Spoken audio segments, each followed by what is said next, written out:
Ұйқы безінің сырқатынан сақтаныңыз. Ұйқы безінің ұлғайып, ісінуімен қатар жүретін ауыр қабыну сырқатын медицинада жіті панкреатит деп те атайды. Бұл ұйқы безінің ауруы кейде ұйқы безінің белгілі бір бөліктері зақымданып, сол жерлерде жұқпалы ауру пайда болып, кейін ол ағзадан тыс жерлерге де жайылып кетуі мүмкін. Сіздермен бірге дертке шипа арнасы. Бұл видеоны соңына дейін көрсеңіз, мен сіздерге ұйқы безінің ауруын қалай емдеуге болатыны жайлы айтатын боламын. Ол үшін каналға тіркеліп, осы видеоға лайк баса отырыңыздар. Қорқыныштысы сол, сыртқы ауырсынумен тәнді улайтын заттардың қанға бөлінуімен өтеді. Ұйқы безі ауруларына соқтыратын себептер көп. Соның ішінде ең негізгісі алкогольді ішімдікке үйірлік және де өт тасы ауруы болып табылады. Ішімдіктен болған панкреатинге көбінесе ер азаматтар ұшырайды. Ал өт қабы ауруларынан туындаған панкреатит әйелдерде көбірек кездеседі. Сонымен қатар, ұлтабары ауыратын адамдар да түрлі жарақаттар, уытты дәрі-дәрмектердің қабылдаудан, Б тобының және де С тобының гепатиттерін, панкреатит қосқандағы түрлерін, түрлі жұқпалы аурулардың, қанда майдың шамадан тыс көп болуы да панкреатитке ұшыратуы мүмкін. Ал қантты диабет кезінде созылмалы панкреатит пайда болуы әбден мүмкін. Кей адамдарда панкреатитке бейімдік болады. Майлы және ақуызы мол тағамдарды 1,5 бокал алкогольді ішімдікпен қабылдау ұйқы безінің ферменттерінің шамадан артық өндірілуіне алып келеді. Бұл ферменттер ұйқы безі жолдары арқылы ішекке түсіп, ас қорытуға қатысуы тиіс. Егер ұйқы безінің жұмысы жеткіліксіз болса, оның жолдары ақуыз тығындарымен бітелуі мүмкін.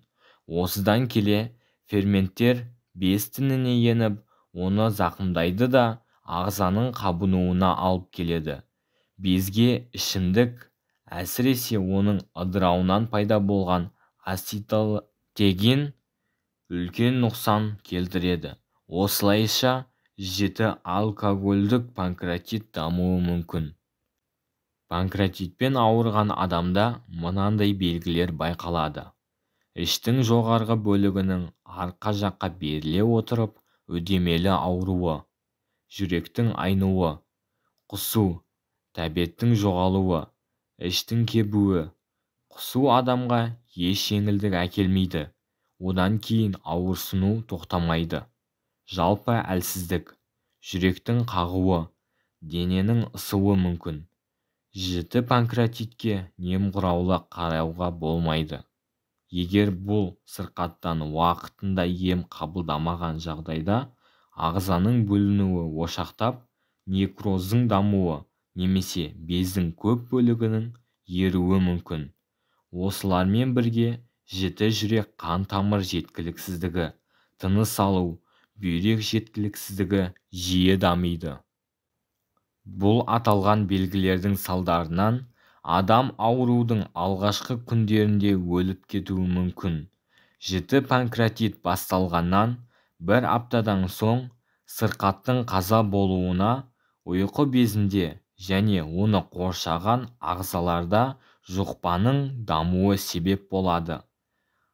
Асқынған сырқатпен қатар, асқазан мен ішекте көбінесе ойық жаралар пайда болып, олардан қан кетеді. Жіті панкреатит белгілері байқалған жағдайда шұғыл түрде дәрігерге барыңыз.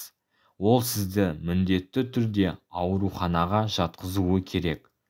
Ол жерде ауруды босататын шаралар жасалып, ағзаны тазартатын қарқынды ем жүргізіледі. Егер ұйқы безінде бүліну ошақтары болса, операция жасалуы тиіс.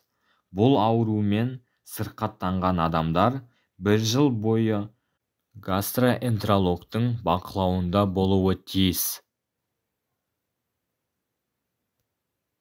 бұл кезде ащы, майлы, қуырылған тағамның және де спиртті ішімдіктерден мүлдем бас тарту керек.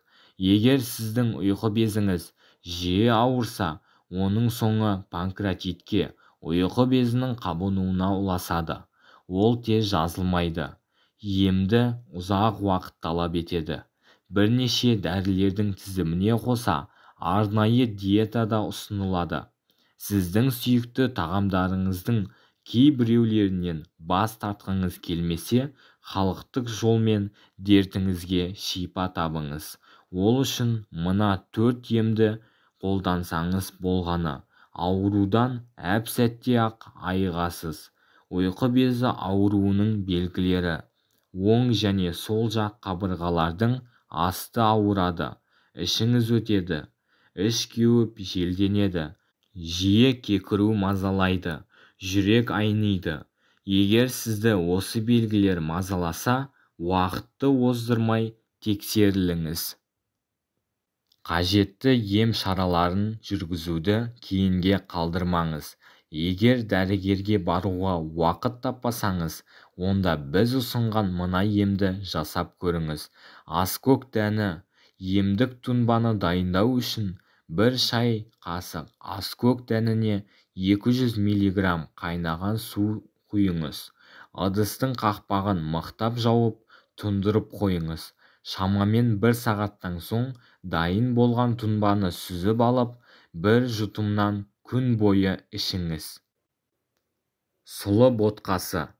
Әжелеріміз ұйқы безін сұлының ботқасымен емдегенін біріміз біліп, біріміз білмейтін боларсыз.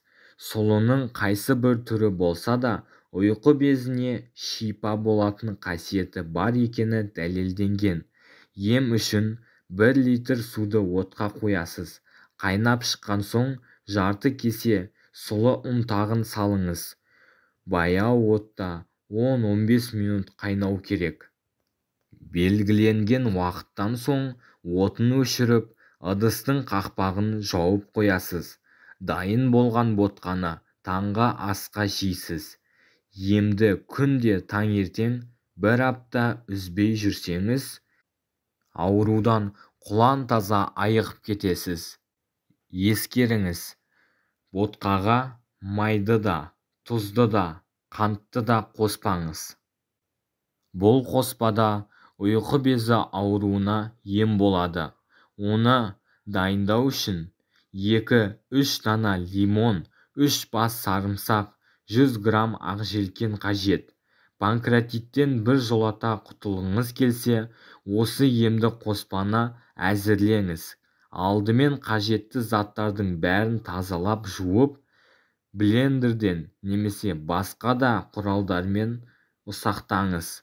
1 келкі езілген қоспаны шыны ыдысқа салып, тоңазғышқа қойыңыз.